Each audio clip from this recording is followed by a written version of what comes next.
नमस्कार, मैं पायल और आप देख रहे हैं DNN India.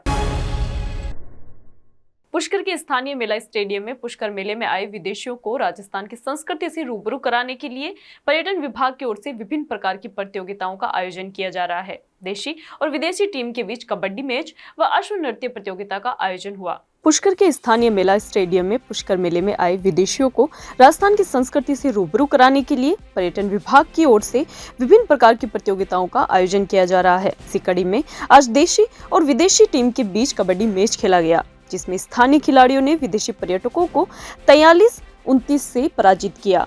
Match referee Vikram Parashar ने बताया कि दोनों टीमों ने मैच में अच्छी खेल भावना का परिचय दिया। पर्यटन विभाग की ओर से विजेता और उप विजेता टीम के खिलाड़ियों को स्मृति चिन्ह दिए गए। विजेता टीम के कप्तान रविंदर सिंह ने कहा कि इस तरह के आयोजक से विदेशों में हमारी संस्कृति का प्रचार प्रसार होगा। उप विजेता टीम के ऑस्ट्रेलिया के खिलाड़ी ने बताया कि उनके लिए ये रोमांचित करने वाला अनुभव था और अगली बार वे मैच भी जीतेंगे। वहीं अश्व नृत्य प्रतियोगिता को देखने के लिए बड़ी संख्या में देशी विदेशी पर्यटक अत्याधुनिक कैमरों के साथ मेला मैदान पहुंचे। प्रतियोगिता के परिणाम पर कुछ प्रतिभागियों ने सवाल खड़े किए, लेकिन बाद में परिणाम को स्वीकार कर लिया। विजेताओं को पशुपालन विभाग और पर्यटन विभाग की ओर से स्मृति चिन्ह और नगद राशि दी गई। पशुपालन विभाग के डॉक्टर कुलदीप अग्रवाल ने बताया कि इस तरह की प्रतियोगिताएं पुष्कर मेले में पर्यटकों को आकर्षित करने के लिए आयोजित की जाती है, इसीलिए सभी को सौहार्दपूर्ण वातावरण का परिचय देना चाहिए। नाम है आज पुष्कर के अंदर पुष्कर फेयर के तहत आज कबड्डी प्रतियोगिता आयोजित हुई। मैं सभी प्रशासनिक अधिकारियों और आयोजकों को धन्यवाद ज्ञापित करता हूं कि ऐसे गेम जो विलुप्त हो रहे हैं उनको उठाने का काम किया है और ऐसे गेम होने भी चाहिए। और ये गेम हमारे बीच, इंडियन के बीच और अंग्रेजों के बीच हुआ, यानी कि देसी बनाम विदेशी। तो इसके अंदर हम देसी ने विजय प्राप्त करी है। इससे हमें खेल को खेल की भावनाओं से खेलते हुए हमने अपनत्व की भावना को खेलते हुए भाईचारे के साथ विदेशियों को हराया। और इससे एक सीख भी मिलती है कि गेम किस तरह राजस्थान की जो संस्कृति है, हमारे जो विदेशी भाई है वो यहाँ से संस्कृति सीख के जाते हैं, हमारे उनके विदेश में हमारे देश का प्रचार प्रसार करते हैं। तो इससे ये हमारे को भावनाएं मिली, इसके लिए मैं सभी का धन्यवाद ज्ञापित। इसमें कबड्डी का मैच हुआ है जिसमें देशी ने बाजी मारी है। 43-29 से देशी विजय रहे हैं और बहुत ही अच्छा सौहार्द देखने को मिला है। मैं DO ऑफिस से विक्रम शर्मा। कितने इसमें देशी और विदेशी ने भाग लिया था? इसके अंदर देशी ने अपने 10 बंदों ने भाग लिया है और विदेशियों ने 8 जनों ने भाग लिया। देशी ने कितने अंक लिए और विदेशी ने कितने अंक लिए? देशी ने लिए 43 अंक और विदेशियों ने भी अच्छा प्रदर्शन किया और 29 अंक लिए। आज सबसे पहले पुष्कर में पशु मेले में सबसे पहले हमने कबड्डी मैच का आयोजन किया, जो स्थानीय बनाम विदेशी मेहमानों के बीच में था। सभी विदेशी मेहमानों ने बहुत ही लुत्फ उठाया और इसमें हमारी स्थानीय टीम 43+29 पॉइंट से विजयी रही।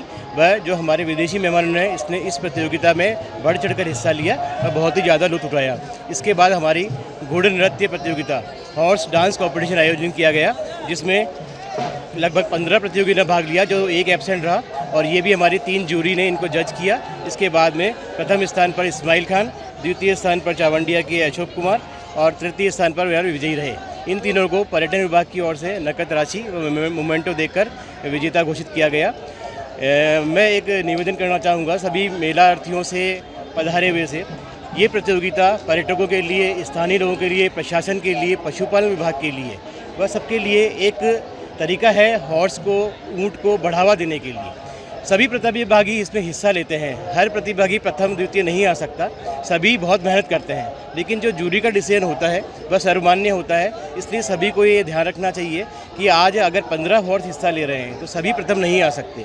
कुछ आप में कमी होगी, कुछ दूसरों में खूबी होगी, इसलिए प्रथम द्वितीय दिया जाता है। इसे एक सद्भावना के तौर पर लेना चाहिए व मेले का लुत्फ उठाकर सभी का, प्रशासन का, पशुपालन का, पर्यटन विभाग का सहयोग करना चाहिए। मैं सबसे निवेदन करना चाहूँगा।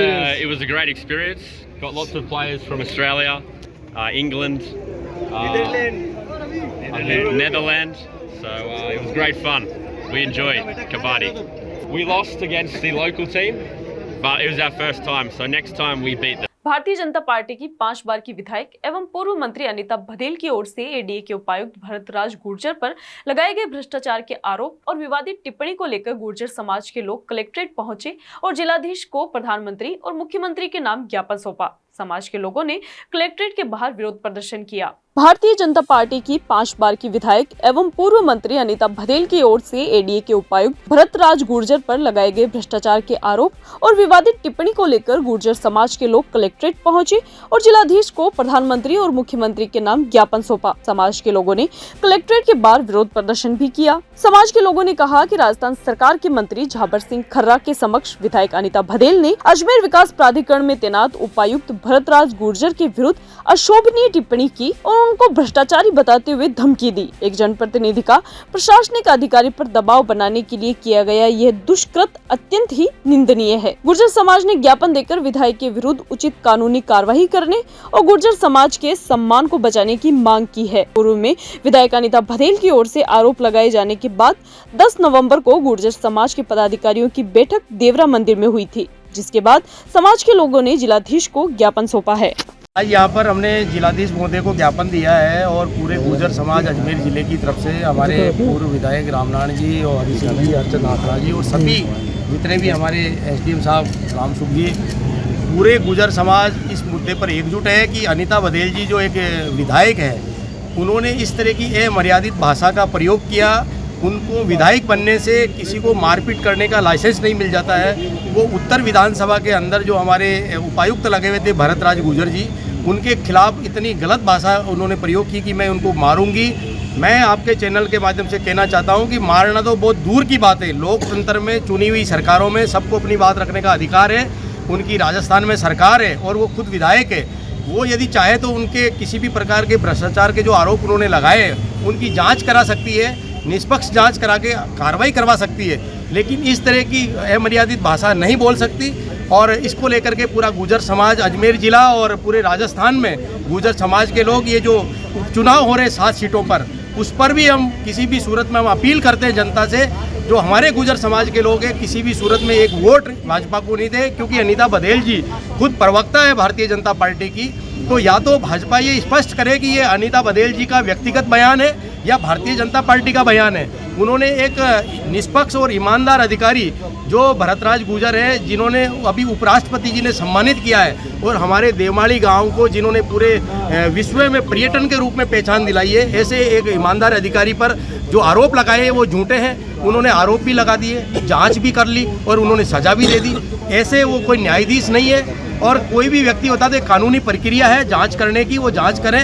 अन्यथा गुर्जर समाज सड़कों पे उतरेगा और पूरे राजस्थान के अंदर ईंट से ईंट बजा देंगे, लेकिन हम चुप नहीं बैठेंगे। इनकी जो भाषा है वो ठीक नहीं है। वो पूरा गुर्जर समाज इसी को लेकर आज हमने यहाँ पर कलेक्ट्रेट के बाहर अनीता भदेल जी का पुतला जलाया है और जिला कलेक्टर महोदय से मांग की है, मुख्यमंत्री जी के नाम, प्रधानमंत्री जी के नाम ज्ञापन दिया है कि तुरंत प्रभाव से अनीता भदेल जी माफ़ी मांगे, अन्यथा पूरा गुर्जर समाज राजस्थान के अंदर सड़कों पे उतरेगा और उग्र आंदोलन करेगा, जिसकी समस्त जिम्मेदारी सरकार की होगी। और इस तरह का कोई भी विधायक यदि बयान देगा गुर्जर समाज के बारे में, तो हम गुर्जर समाज के लोग चुप नहीं बैठेंगे। ये कोई राजनीतिक मंच नहीं है, भाजपा कांग्रेस किसी भी प्रकार का, ये केवल सामाजिक मंच है। इस सामाजिक मंच पे पूरे गुर्जर समाज के लोग एकजुट हैं और तुरंत प्रभाव से अनीता भदेल जी से माफ़ी मांगने की मांग कर रहे हैं, अन्यथा और ज़्यादा आंदोलन उग्र होगा। जिले जो भरतराज गुर्जर पर एलिगेशन लगाया भ्रष्टाचार का, वो गलत है। इतने दिन तो लोग कहते थे कि उनका मानसिक संतुलन बिगड़ गया है, क्योंकि वो 5वीं बार विधायक है। मुख्यमंत्री जी का अधिकार है वो किसको मंत्री बनाए, किसको मंत्री नहीं बनाए। इस वजह से अधिकारियों पे गलत इलेक्शन लगा रहे हैं। आज कोई भी अधिकारी हो, आपके यहाँ ईडी है, सीबीआई है, सीआईडी है, जांच कराइए। पुष्कर रोड स्थित चामुंडा माता मंदिर परिसर में प्रगतिशील राजपूत सभा अजमेर द्वारा 25वां वैवाहिक परिचय सम्मेलन व अन्नकूट कार्यक्रम का आयोजन किया गया। पुष्कर रोड आनासागर के सामने स्थित चामुंडा माता मंदिर परिसर में प्रगतिशील राजपूत सभा अजमेर द्वारा 25वां वैवाहिक परिचय सम्मेलन का आयोजन किया गया, जिसके अंतर्गत विवाह योग्य युवक युवतियों को आपस में परिचित करवाया गया। इस कार्यक्रम के दौरान सुबह के समय विवाह योग्य युवक युवतियों का पंजीयन हुआ। दूसरी ओर इस कार्यक्रम के दौरान बोर्ड परीक्षा में 75% से अधिक अंक प्राप्त करने वाले मेधावी छात्रों का सम्मान कर छात्रवृत्ति वितरित की गई। 75 वर्ष से ज्यादा आयु वर्ग के व्यक्तियों का समिति द्वारा शाल ओढ़ाकर सम्मान किया गया। साथ ही चामुंडा माता मंदिर में महाआरती के साथ कार्यक्रम का शुभारंभ किया गया तथा माता को माल्यार्पण कर उनके समक्ष दीप प्रज्वलित किया गया। दीपावली स्नेह मिलन के तहत स्नेह भोज व अन्नकूट का आयोजन भी रखा गया, जिसमें कूपन व्यवस्था रखी गई। बताया जा रहा है कि ये कार्यक्रम 10 नवंबर से 31 जनवरी तक चलेगा। राजपूत सभा अजमेर की ओर से 25वां वैवाहिक परिचय सम्मेलन आयोजित किया जा रहा है। इस आयोजन के अतिरिक्त प्रतिभावान छात्रों का सम्मान, छात्राओं का सम्मान, अन्नकूट का प्रोग्राम भी अभी 1 बजे शुरू होगा। दोपहर 2 बजे लगभग परिचय सम्मेलन की शुरुआत होगी, जो लगभग 4 बजे तक चलेगा। 4 बजे बाद दीपावली स्नेह मिलन का आयोजन किया जा रहा है, जिसमें महिलाओं, बालिकाओं और युवकों के लिए प्रतियोगिताएं रखी गई है। उसके बाद उनका पारितोषिक वितरण किया जाएगा। तत्पश्चात एक सह रुचि भोजन का भी आयोजन किया गया है। इसमें जो विराजमान है सभी उसमें भाग लेंगे और इस कार्यक्रम को सफल बनाने में उनका सबका कौन सा वैवाहिक परिचय सम्मेलन चल रहा है? ये 25वां चल रहा था और अभी करीबन 35 जोड़ों का युवक युवतियों का रजिस्ट्रेशन हो चुका है और अभी आने वाले 4 बजे तक शायद 100 क्रॉस कर जाए। कार्यक्रम का थाना अधिकारी द्वारा जिला बार एसोसिएशन के अधिवक्ता के साथ आपत्तिजनक व्यवहार के चलते अजमेर जिला बार एसोसिएशन से जुड़े अधिवक्ताओं के द्वारा सोमवार को प्रदर्शन कर एसपी को ज्ञापन सौंपा। साथ ही अध्यक्ष ने कहा कि इसके विरोध में 11 नवंबर से लेकर 13 नवंबर तक 3 दिवसीय कार्य स्थगित करने का निर्णय लिया गया है। थाना अधिकारी द्वारा जिला बार एसोसिएशन के अधिवक्ता के साथ आपत्तिजनक व्यवहार के चलते अजमेर जिला बार एसोसिएशन से जुड़े अधिवक्ताओं के द्वारा सोमवार को प्रदर्शन किया गया। सोमवार को अजमेर जिला बार एसोसिएशन के अध्यक्ष चंद्रभान सिंह राठौड़ के नेतृत्व में अधिवक्ता रैली निकालकर एसपी कार्यालय पर पहुंचकर विरोध प्रदर्शन किया गया। वहीं अधिवक्ताओं ने प्रदर्शन करते हुए अजमेर एसपी से मुलाकात कर ज्ञापन सौंपा। ज्ञापन देकर सिविल लाइन थाना अधिकारी पर एडवोकेट से अभद्र और आपत्तिजनक व्यवहार करने का आरोप लगाया। अधिवक्ताओं ने ज्ञापन देकर बताया कि जिला बार एसोसिएशन के अधिवक्ता भानु प्रताप सिंह के साथ सिविल लाइन थाना अधिकारी छोटूलाल की ओर से अभद्र व आपत्तिजनक व्यवहार किया गया। इसके साथ ही संपूर्ण अधिवक्ता समुदाय के लिए अपमानजनक टिप्पणी की गई। अधिवक्ताओं ने थाना अधिकारी सिविल लाइन के खिलाफ कार्रवाई की मांग की है। अध्यक्ष ने कहा कि इसके विरोध में 11 नवंबर से लेकर 13 नवंबर तक 3 दिवसीय कार्य स्थगित करने का निर्णय लिया गया है। आज हमने पुलिस अधीक्षक अजमेर को एक ज्ञापन दिया है, जिसमें हमारे अधिवक्ता भानु प्रताप के साथ सिविल लाइन थाने पर अभद्र व्यवहार हुआ था। इस अभद्र व्यवहार को लेकर सारे वकील समुदाय में रोष है।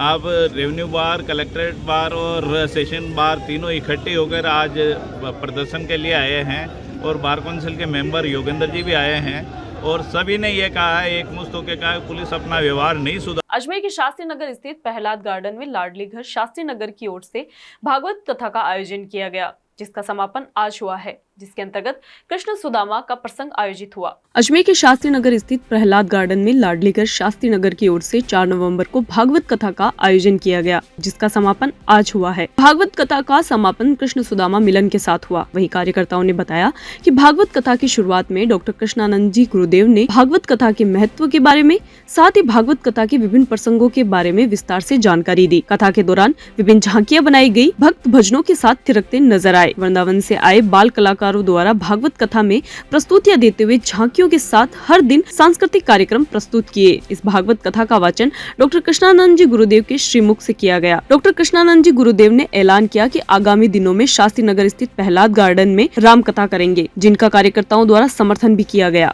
जैसे कि आपको मालूम है कि ये भागवत कथा 4 नवंबर से लेकर आज अंतिम दिन विश्राम का है। आज 10 तारीख को ये अंतिम क्षण में जा रही है और आपने देखोगे, आप तो प्रेस कॉन्फ्रेंस लेके लगातार आते रहे कि डॉक्टर कृष्णानंद जी महाराज गुरुदेव कथावाचक है, जो व्यास जी हैं, इनकी कथा बोलने की समझाने की बड़ी अजीब स्टाइल है कि जो चीज़ हमने कभी नहीं सुनी वो आपसे सुनी है। लोग सब महिला आपने देखा खच बड़ा पांडाल और लोग इसको एंजॉय कर रहे हैं।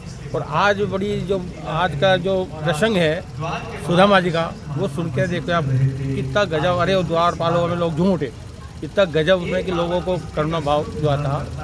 कथा कहने वाला है कि भक्त प्रहलाद पार्क नंबर 3 जो है ये कथा पार्क है और यहाँ बहुत कथा हो चुकी है। महाराज जी ने घोषणा की है कि अगली बार राम कथा करने जा रहा हूँ। सबका सहयोग है, सबने हाँ करिए, हमारा सहयोग रहेगा, आप कीजिएगा। और वाकई डॉक्टर कृष्णानंद जी महाराज जो राष्ट्रीय संत है, राष्ट्रीय संत कहलाने लायक हक है। उन्होंने जो बात बताई, जो कहा, जो सुना, सीधे लोगों के हृदय में बैठती है कि वास्तव भक्ति क्या है। भक्ति भगवान जीव भगवान, उन्होंने मतलब एक एक चीज़ ऐसे ऐसे बताई लोगों को कि जो भक्त लोग महिलाएं तो मतलब ये समझो गौर हो गई कि आज तक हमें कुछ बताया नहीं। उन्होंने ये तक बताया कि शनिवार को क्या करना चाहिए, मंगलवार क्या, तांत्रिक विद्या जो है वो तक आपको आती है, उसके गुण भी लोगों को दिए और वो लोग उसको अमल में लेंगे। और जो कलश हम जो लेकर आए थे 4 तारीख को कलश यात्रा में, वो कलश कल डिस्ट्रीब्यूट किया जाएगा 9 से 10 के बीच में। श्रीमद् भागवत कथा का अंतिम पड़ाव यानी कि सप्तम दिवस है, 4 तारीख से शुरू हुई थी, आज इसका अंतिम दिवस है। सुदामा चरित्र का वर्णन किया जा रहा है। अभी सुदामा चरित्र का वर्णन हुआ और बहुत ही सुंदर कथा का आयोजन हो रहा है। महाराज श्री कृष्णानंद जी महाराज के मुख बिंदार से श्रोतागण श्रवण कर रहे हैं भागवत कथा के प्रसंग में क्या रहा आज कथा के प्रथम में भागवत कथा का महत्व बताया गया। प्रथम दिन धीरे धीरे भगवान के 24 अवतारों के बारे में वर्णन किया गया, जिसमें राम अवतार, कृष्ण अवतार, आज सुदामा चरित्र था। भगवान के अनेकों अनेक लीलाओं का वर्णन किया गया, महाराज का आदि कई वर्णन। आज ये सुदामा कृष्ण का मिलन भी था। जी हाँ, आज मिलन था। मिलन था, बहुत ही सुंदर झांकी सजाई गई। वृंदावन से हमारे बाल कलाकार आए हुए हैं, विभिन्न झांकियाँ उनके द्वारा की जा रही है। बहुत सुंदर झांकियाँ प्रस्तुत करते हैं ब्रज भाषा में। यहाँ रुकते हैं एक छोटे से ब्रेक के लिए, जल्द हाजिर होंगे खबरों के नए सफर के साथ।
Excited?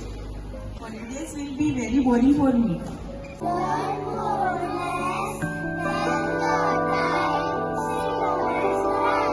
And off for visiting black rice and sugar. This black rice has a very unique flavor.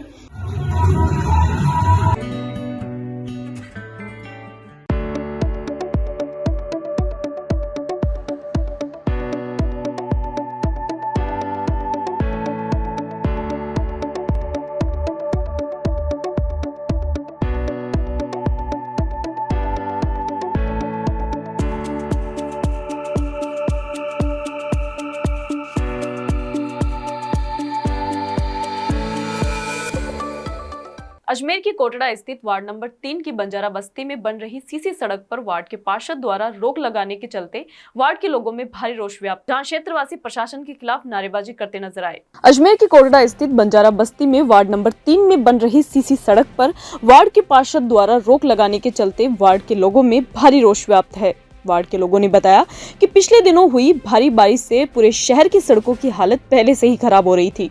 सड़कों की टूटी फूटी होने के चलते वार्ड में पानी इकट्ठा होता रहता था, जिससे कि बीमारियों का खतरा बढ़ रहा था। इसी बीच सड़क के निर्माण कार्य को देख राहत की सांस मिली थी, परंतु पार्षद प्रतिभा पाराशर को वो भी नागवारा रहा और सड़क निर्माण के कार्य को बिना कारण बताए रुकवा दिया। क्षेत्रवासी उनसे सड़क निर्माण को रुकवाने के कारण को पूछते इससे पहले ही पार्षद वहां से चली गई। ठेकेदार भी बोरिया बिस्तर उठाकर रवाना होने लगे तो क्षेत्रवासियों ने पूछा तो कहा कि पार्षद ने बंद करने को कहा। क्षेत्रवासी प्रशासन के खिलाफ नारेबाजी करते नजर आए। क्षेत्रवासियों ने कहा अगर कारण नहीं बताया गया व सीसी सड़क निर्माण कार्य पुनः शुरू नहीं किया गया तो आने वाले दिनों में धरना प्रदर्शन किया जाएगा। वहीं इस पूरे मामले में DNN इंडिया ने वार्ड की पार्षद प्रतिभा पाराशर से संपर्क किया तो बताया कि ये एक निजी संपत्ति है, जहां निजी संपत्ति पर प्लॉटिंग कर मकान बनाए जा रहे थे। वहीं पार्षद ने कहा कि किसी निजी संपत्ति पर प्रशासन कैसे सड़क निर्माण का कार्य करवाएगा। मामला है साहब, कल ये रोड बन रहा था शाम तक 6 बजे तक ये काम चल रहा था। फिर मैडम ने आए, काम को रुकवा दिया। इसका रुकवाने का कारण क्या है, किस वजह से इन्होंने रुकाया, हमें इसका अवगत कराया जाए। रोड कौन सा था ये रोड ACC रोड था। ये सीसी रोड कहाँ पे, कौन से वार्ड में? ये वार्ड नंबर 3 में ही है, बंजारा बस्ती कोटरा। क्या रोड आधा बन चुका है? आधा बन चुका है, आधा रह गया है। वो ठेकेदार अपना वो उठा के ले गया, वापस सामान समेट के चला गया। बोले मैडम ने मना कर दिया है। क्या कोई कारण मालूम पड़ा? कारण तो वो मैडम बतावे किस कारण से रुकवाया इसको। आज क्या किया आप लोगों ने? आज हमने सब इकट्ठे होकर ही आपके माध्यम से हमने अवगत कराने जा रहे हैं। कौन आपके पार्षद? या पार्षद आपका प्रतिभा पाराशर, वार्ड नंबर 3 की। किसके तहत बनाया जा रहा था ये? पहले तो उनके निगम के तहत ही हुआ था, तब इन्होंने रुकवा दिया। अभी भी निगम के तहत ही है। ये तो है तो सरकारी काम, चाहे स्मार्ट सिटी का है चाहे निगम का है, तो स्मार्ट। अब शिकायत अगर नहीं सुनवाई होगी तो हम आगे धरना प्रदर्शन देंगे, शिकायत करेंगे आगे। और क्या हो, काम चालू हुआ था तो दोपहर तक चला। फिर दोपहर के बाद में जो ये नगर परिषद की मैडम थी वो आई और 5 बजे आके मतलब उन्होंने काम रुकवा दिया। तो हमें मतलब ये जानना है कि भाई उन्होंने काम क्यों रुकवाया। ना वो हमसे बात करके गई, ना हमें कुछ बता के गए, और अचानक से बस उन्होंने काम रोक दिया। आपने पूछा इसके बारे में, कोई बातचीत करी उनसे? नहीं, वो रुके ही नहीं थे, बात ही नहीं हुई उनसे हमारी कोई भी। ऐसे अगर वो रुकते तो हम उसको पूछते भी कि भाई आपने क्यों रोका है, ये क्यों रोका आपने। स्मार्ट सिटी का ऑर्डर है। और फिर स्मार्ट सिटी एक तरह से तो अजमेर स्मार्ट सिटी है, और एक तरह से कि हम रोड के बगैर ही तकलीफ पा रहे हैं इतना। आगे भी हमने बारिश के दिनों में बहुत तकलीफ देखी है, मतलब मच्छर वगैरह सब। अजमेर रोड स्थित हर्ष विहार कॉलोनी निवासी पीड़ित प्रोफेसर की कार को उनके घर के बाहर से 3 बदमाश चोरी करके ले गए, जहां CCTV फुटेज के आधार पर आज पुलिस ने गेगल टोल से पहले कार को बरामद कर लिया है। कार का म्यूजिक सिस्टम सहित अन्य सामान गायब हैं। पुलिस चोरों की तलाश में जुटी है। जयपुर रोड स्थित हर्ष विहार कॉलोनी निवासी पीड़ित प्रोफेसर की कार को उनके घर के बाहर 3 बदमाश चोरी करके ले गए, जहां आज उस कार को बरामद कर लिया गया है। पीड़ित प्रोफेसर ने बताया कि रविवार सुबह 6:30 बजे जब वह सोकर उठा तो उसके घर के बाहर खड़ी सेंट्रो कार नहीं मिली। CCTV देखा तो पता चला कि 3 बजे करीब 3 चोर गाड़ी को धक्का देकर स्टार्ट करके चोरी करके ले गए। इसके बाद उन्होंने इसकी सूचना सिविल लाइन थाना पुलिस को दी, जहां सूचना मिलते ही पुलिस ने शिकायत दर्ज की। शिकायत पर पुलिस ने CCTV के आधार पर चोरों की तलाश शुरू की थी। इसी बीच बदमाशों को पता लगा कि पुलिस CCTV फुटेज से उनका पीछा कर रही है, तो चोर गेगल टोल से पहले कार से म्यूजिक सिस्टम सहित अन्य सामान लेकर गाड़ी को छोड़कर भाग गए। सिविल लाइन थाना पुलिस पीड़ित प्रोफेसर की शिकायत पर चोरों की तलाश में जुटी है। वहीं दूसरी ओर पुलिस ने कार को बरामद कर लिया है और कार की जाँच पड़ताल की तो पता लगा कि कार से म्यूजिक सिस्टम सहित अन्य सामान चोरी है। कॉलोनी के इन्होंने दिनांक 10/11/24 को एक मुकदमा दर्ज करवाया कि मेरी सेंट्रो गाड़ी हर्ष विहार कॉलोनी घूरा घाटी मकान के बाहर खड़ी थी, जो कोई अज्ञात चोरी करके ले गए। आदि पर 392 मुकदमा नंबर थाना सिविल लाइन पर दर्ज होकर तलाश माल मुलजमान जारी है। कहाँ के रहने वाले? ये मनोज जी, हर्ष विहार कॉलोनी घूरा घाटी। गाड़ी नंबर है RJ 01 CA। अजमेर की बख्शी जी की कोठी स्थित श्री अग्रवाल पंचायत धड़ा निस्बरिया बोर्ड द्वारा दीपावली स्नेह मिलन एवं अन्नकूट महोत्सव का आयोजन किया गया। इस अवसर पर धड़े के 75 वर्ष की आयु के 15 वरिष्ठ अग्र बंधुओं का माल्यार्पण कर शाल एवं श्रीफल भेंट कर सम्मान किया गया। अजमेर के बख्शी जी की कोठी स्थित श्री अग्रवाल पंचायत धड़ा निस्बरिया बोर्ड द्वारा दीपावली स्नेह मिलन एवं अन्नकूट महोत्सव का आयोजन किया गया। निस्बरिया बोर्ड के सचिव संदीप गोयल ने बताया कि धड़े की सैकड़ों वर्षों से चली आ रही परंपरा के अनुसार हर वर्ष की भांति दीपावली के बाद दूसरे रविवार पर दीपावली स्नेह मिलन समारोह एवं अन्नकूट का आयोजन किया गया। इस अवसर पर प्राचीन बालाजी महाराज के मंदिर में महाआरती के बाद बालाजी के भोग लगाकर अन्नकूट का प्रसाद वितरित किया गया। इस अवसर पर धड़े की 75 वर्ष की आयु के 15 वरिष्ठ अग्र बंधुओं का माल्यार्पण कर शाल एवं श्रीफल भेंट कर सम्मान किया गया। महोत्सव में अग्रवाल समाज की संस्थाओं के पदाधिकारी मौजूद रहे। श्री अग्रवाल निस्बरियान धड़ा पंचायत बोर्ड बख्शी जी कोठी के अंदर जो स्थित है, उसमें सैकड़ों वर्षों से दिवाली के बाद दूसरे रविवार को अन्नकूट महोत्सव का आयोजन होता है। दिवाली मिलन समारोह मनाया जाता है, वृद्धजनों का सम्मान किया जाता है और कई तरह की सांस्कृतिक प्रतियोगिता और खेलकूद वगैरह का आयोजन किया जाता है।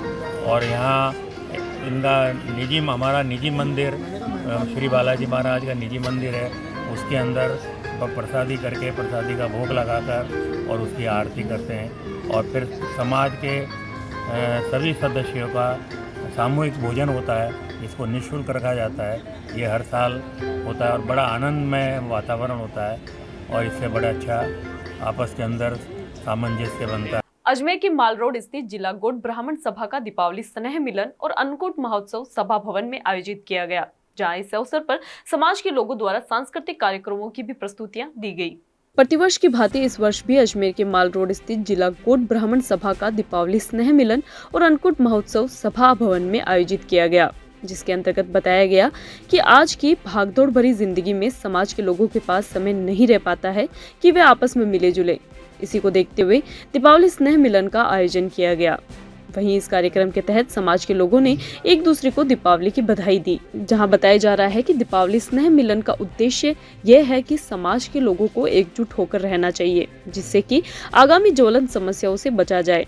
जहां इस अवसर पर समाज के लोगों द्वारा सांस्कृतिक कार्यक्रमों की भी प्रस्तुतियां दी गई। इस कार्यक्रम के बाद अन्नकूट महोत्सव कार्यक्रम आयोजित किया गया, जिसके तहत सभी को अन्नकूट वितरित किया गया। वृद्धजनों को इस कार्यक्रम के तहत प्रशस्ति पत्र व मोमेंटो देकर सम्मानित किया गया। इस कार्यक्रम के दौरान समाज के कई प्रबुद्धजन उपस्थित रहे। अजमेर जिला गौड़ ब्राह्मण सभा माल रोड अजमेर में दीपावली स्नेह मिलन का आयोजन किया गया और जो अच्छे प्रकार से यहाँ पे संपन्न हुआ है, उसमें बच्चों ने भजन सुनाए, बुजुर्गों ने भी भजन सुनाए, महिलाओं ने अपने नृत्य किए, बच्चों का भी नृत्य हुआ है और समाज पे भी चर्चा हुई है, समाज के कार्यों के लिए भी चर्चा हुई है और अब भोजन प्रसादी का आयोजन किया जा रहा है। इसका उद्देश्य ये समाज को एकजुट करना, जो आज दिनांक को जो हमारी विग्रह हो रहा है उसको एकजुट करना, समाज को एकजुट करना अति आवश्यकता है, क्योंकि हमारे ऊपर हिंदू समाज, सनातन समाज पे जो अन्य समाजों के द्वारा जो आक्रमण किया जा रहा है, उसको एकजुट करने के लिए हर समाज को ये आयोजन करने ही चाहिए और ये बहुत अत्यावश्यक है। क्योंकि आज देश में जो चल रहा है कि 70% और 30% के जो चक्कर चल रहा है, उसमें हम 70% वाले जो दूर दूर जा रहे हैं, हमको एक होना पड़ेगा। अगर हम नहीं हुए तो हम 30% भी नहीं रह पाएंगे जो वो कर पाएंगे। तो हमारे को इसलिए इस विग्रह को रोकने के लिए ये समाज के आयोजन हर समाज में करना अति आवश्यकता है। 2 दिनों पूर्व पुष्कर मेले के दौरान कपालेश्वर महादेव मंदिर की जमीन पर लगाए गए मेगा ट्रेड फेयर को नगर परिषद ने अवैध करार देते हुए हटाने की कार्यवाही को अंजाम दिया था, जिसके तहत कपालेश्वर महादेव के महंत सेवानंद ने कार्यवाही को गलत करार करते हुए कहा कि उस जमीन पर न्यायालय का आदेश आत्मक स्टे ऑर्डर है। राजस्थान सरकार, जिला कलेक्टर, स्थानीय नगर परिषद सहित सभी सक्षम लोगों को यथास्थिति बनाए रखने के लिए पाबंद किया हुआ है।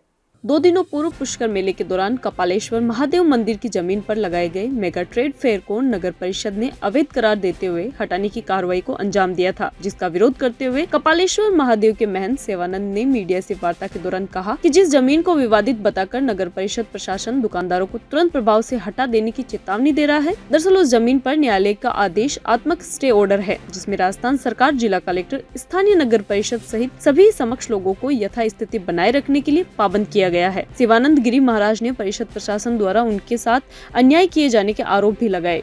महंत की माने तो इन अदालतों ने इस जमीन को कपालेश्वर महादेव मंदिर की संपत्ति मानते हुए स्टे ऑर्डर जारी किया था, जो आज भी प्रभावशाली है। लेकिन दुर्भाग्य की बात है कि परिषद प्रशासन द्वारा हमारे दस्तावेजों को देखा तक नहीं जा रहा, ना ही कोई प्रशासनिक अधिकारी हमारी बात सुनने को तैयार है। शिवानंद गिरी ने कहा कि पहले उनकी जमीन में लगे मेगा ट्रेड फेयर में सैकड़ों दुकानों को हटा दिया गया और अब पिछले कुछ सालों से लगातार संचालित की जा रही दुकानों को हटाने की कार्रवाई की जा रही है, जो गलत है। अपील करते हुए कहा कि परिषद प्रशासन दुकानें हटाने की कार्रवाई करने से पहले केवल एक बार उनके पास मौजूद सभी दस्तावेज और न्यायालय द्वारा जारी किए गए स्टे ऑर्डर को देखे, उनकी जांच कर ले।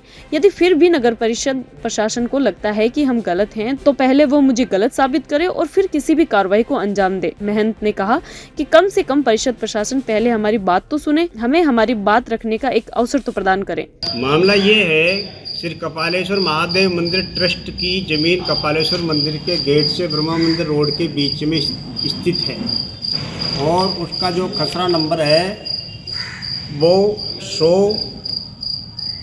3260/101, 3261/101, 3262/99, 3263/99। ये ज़मीन है और रोड के सारे पिछले 8-10 सालों से अस्थायी कच्ची टीन टप्पर में दुकानें लगी हुई है, जिसमें गरीब लोग अपना कमा के खाते हैं और थोड़ा बहुत किराया मंदिर को देते हैं, जिससे मंदिर की व्यवस्था चलती है। अभी पिछले परसों नगर पालिका आकर के जो नई दुकानें लगाई है उसको तोड़कर चले गए। उनका ये कहना था कि रेवेन्यू बोर्ड से यथास्थिति का आदेश छोड़ते हैं, जबकि जमाबंदी में जो नोट लगा रखा है वो से 2024 तक ये एग्रीमेंट है। जो मेले में हम यहाँ जो प्रदर्शनी के लिए ज़मीन देते हैं उसके लिए एग्रीमेंट है ये, और ये 2007 से ये 2023 तक झूले का, मौत का, कुएं का जो लगता है उसका सबका एग्रीमेंट है। हम यहाँ किराए पे देते हैं ज़मीन, मौत का झूला वगैरह लगाते हैं। इस बार हमको वो लगाने नहीं दिया और प्रदर्शनी लगाई, प्रदर्शनी को भी उन्होंने आकर के फाड़ के फेंक दिया और कुछ सामान उठा के जब्त करके ले गए। वो गरीब लोग दूर से आए, उनको आज तक सामान वापस नहीं दिया। इसलिए मेरी रिक्वेस्ट है प्रशासन से और सरकार से, जिला कलेक्टर से और पुलिस अधीक्षक महोदय से और महिला मजिस्ट्रेट से और नगर पालिका से कि आप तोड़ दीजिए, किंतु हमारे कागज तो देख लीजिए। यदि न्यायालय नाम की कोई चीज इस देश के अंदर है, कानून नाम की कोई चीज है, तो उसको पढ़ लीजिए और यदि हम गलत हैं तो फिर तोड़ दीजिए इसको। जमीन कपालेश्वर महादेव मंदिर ट्रस्ट के नाम है और जिन ब्राह्मणों से मेरा विवाद चल रहा था पिछले 40 सालों से, उनका सन 19 में हमारा विधि विधान से राजीनामा हो गया। कुछ जमीन उनको दे दी, कुछ जमीन मंदिर को रख ली, कोई झगड़ा नहीं है। कोई एक आदमी दूसरा आकर के वैसे ही पंगा कर रहा जो पहले ही न्यायालय में हार चुका है सब जगह। उनके सारे दावे खारिज हो चुके हैं, हाई कोर्ट तक हार चुके हैं वो लोग, उनका कोई लेना देना नहीं है। केवल मुझे लगता है कि इस दुकानों को तोड़ फोड़ कर हटाकर कोई साठ गांठ करके षड्यंत्र रचा जा रहा है इस जमीन पर भूमाफिया लोगों को बिठाने के लिए, यही मुझे लग रहा है। इसलिए मेरी प्रशासन से निवेदन है कि आप हमारे कागजों को देखिए। यदि हम गलत हैं, हम नगर पालिका की जमीन में बैठे हो, रास्ते में बैठे हो, सरकारी जमीन पे बैठे हो, गैर कानूनी बैठे हो, तो आप हमारे खिलाफ कार्रवाई कर सकते हैं। जब हम विधि विधान से सही बैठे हुए हैं तो फिर हमको परेशान क्यों किया जा रहा? हमको विधि विधान से सुप्रीम कोर्ट से कब्जा मिला है, सुप्रीम कोर्ट से कब्जा मिला है जमीन का 2007 और 2009 में। उसके खिलाफ सुप्रीम कोर्ट तक गए, वहां तक हमारा कब्जे को तस्दीक किया गया है। और जो जमीन जमाबंदी का जहां तक अजमेर के अलवर गेट थाना क्षेत्र में सीआरपीएफ पुलिया के नजदीक तेज रफ्तार कार ने सड़क पर चल रहे 4 युवकों को टक्कर मार दी, जिसमें 3 युवक गंभीर रूप से घायल हो गए, जिनका जेएलएन अस्पताल में उपचार जारी है। अपनी बहन के साथ सीआरपीएफ जीसीए 1 में मेडिकल के लिए 3 से 4 दिन पहले आया था। बहन को छोड़कर वापस जा रहा था, इसी दौरान हादसा हुआ। अजमेर के अलवर गेट थाना क्षेत्र में सीआरपीएफ पुलिया के नजदीक तेज रफ्तार कार ने सड़क पर चल रहे 4 युवकों को टक्कर मार दी, जिसमें 3 युवक गंभीर रूप से घायल हो गए। जहाँ बताया जा रहा है कि कार चालक तीनों घायलों को जेएलएन हॉस्पिटल लेकर पहुंचा और उनका उपचार करवाया। वहीं दूसरी ओर इस पूरे मामले में अलवर गेट थाना पुलिस जांच में जुटी है। बीकानेर निवासी घायल युवक सुभाष ने बताया कि वह अपनी बहन के साथ सीआरपीएफ जीसीए 1 में मेडिकल के लिए 3 से 4 दिन पहले आया था। पुलिया के नजदीक पीछे से एक कार आई और उन्हें टक्कर मार दी। बहन को छोड़कर वापस जा रहा था, इसी दौरान हादसा हुआ। इसके साथ कार ने 3 अन्य जनों को भी टक्कर मारी है। कार चालक सभी घायलों को जेएलएन अस्पताल लेकर पहुंचा और उपचार करवाया। जानकारी के अनुसार कार की टक्कर से युवकों में से किसी एक का पैर फ्रैक्चर हुआ था, तो किसी के सिर में चोट आई। सभी घायलों का अस्पताल में उपचार जारी है। हम बीएसएफ वाला रीमेडिकल दिलवाने के लिए आए हुए थे बहन को, और वापस जा रहे थे संत रामानंद धर्मशाला। पीछे से आके गाड़ी ने टक्कर मार दी। बीकानेर से आए हुए हैं। बीकानेर से आए, कहाँ पर आए थे एग्जाम दिलवाने? यहाँ पे सीआरपीएफ वाले कैंप में। अच्छा, क्या ट्रेनिंग चल रही है? रीमेडिकल चल रहा है यहाँ पे। जी जी, कितने दिन हो गए आए हुए यहाँ पे? यहाँ पे हम शनिवार को आए थे सुबह। जी, तो आज क्या वापस आ रहे थे? नहीं, आज वापस वो रविवार की छुट्टी आ गई, तो सोमवार का बोला था कि सोमवार को रिजल्ट सुनाएंगे। जी, तो फिर क्या हुआ इसके बीच? तब मैंने बहन। खबरों के सफर में अभी सिर्फ इतना ही, फिर हाजिर होंगे खबरों के नए सफर के साथ। तब तक के लिए दीजिए इजाजत, नमस्कार।